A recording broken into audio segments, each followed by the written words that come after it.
দরজার এই নব খুললাম, খুলে দেখি একমাত্র মেয়ে ও স্ত্রীকে হারিয়ে কান্নায় ভেঙে পড়েছেন শিক্ষক আজিজুল ইসলাম। প্রতিদিনের মতো সানবিম স্কুলের শিক্ষক আজিজুল ইসলাম ক্লাস শেষে বাসায় ফিরেন। স্ত্রী ও একমাত্র কন্যার রক্তাক্ত মরদেহ মেঝেতে পড়ে থাকা অবস্থায় দেখতে পান। বাসার মেঝে ও দেয়ালে রক্তের ছোপ। আজিজুলের অভিযোগ, এই ঘটনার সাথে জড়িত গৃহকর্মী আয়েশা। আমার নীনাকে আমি ডাকতে ডাকতে গেছি, দেখি নীনার ওরকম অবস্থা, কাত হয়ে আছে, পড়ে নাই। মঙ্গলবার সকাল 7:52 সিসিটিভি ফুটেজে দেখা যায় বাসায় প্রবেশ করছেন হত্যায় সন্দেহ করা গৃহকর্মী আয়েশা। গায়ে ছিল কালো বোরকা।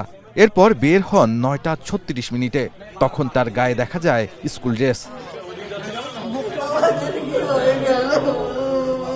খবর পেয়ে ছুটে আসেন স্বজন ও প্রতিবেশীরা। তারা জানান, নবম শ্রেণীর শিক্ষার্থী নাফিজা পড়ত মোহাম্মদপুর প্রিপারেটরি স্কুলে। সোমবার ছিল শেষ বার্ষিক পরীক্ষা। পুলিশ আসার আগেই নাফিজাকে নিয়ে যাওয়া হয় হাসপাতালে। সেখানে মৃত ঘোষণা করে চিকিৎসক।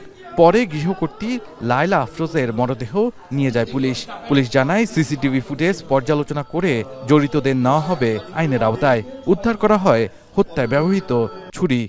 লাশের সুরতহাল এবং পোস্টমর্টমের জন্য লাশ দুটি আমরা সোহরাওয়ার্দী হাসপাতালে পাঠিয়েছি। আর এখন ওনাদের আত্মীয় স্বজনরা এসছেন, ওনাদের সঙ্গে কথা বলছি এবং আমাদের সিসি ক্যামেরা ফুটেজ বিশ্লেষণ করে আমরা এ বিষয়ে কোনো ক্লু পেলে আমরা সেভাবে তদন্ত কার্যক্রম আগাবো। পরিবারের সদস্যরা জানায়, গৃহকর্মী আয়েশা 4 দিন আগে কাজ নেন এ বাসায়। ভাড়া থাকতেন বিহারি ক্যাম্পে। শাহাদাত অফরো, এখন, ঢাকা। 4 গুণ শক্তিশালী এনজাইম ও অধিক ফেনা সমৃদ্ধ অরিক সিলভার ওয়াশ মাত্র 70 টাকায়।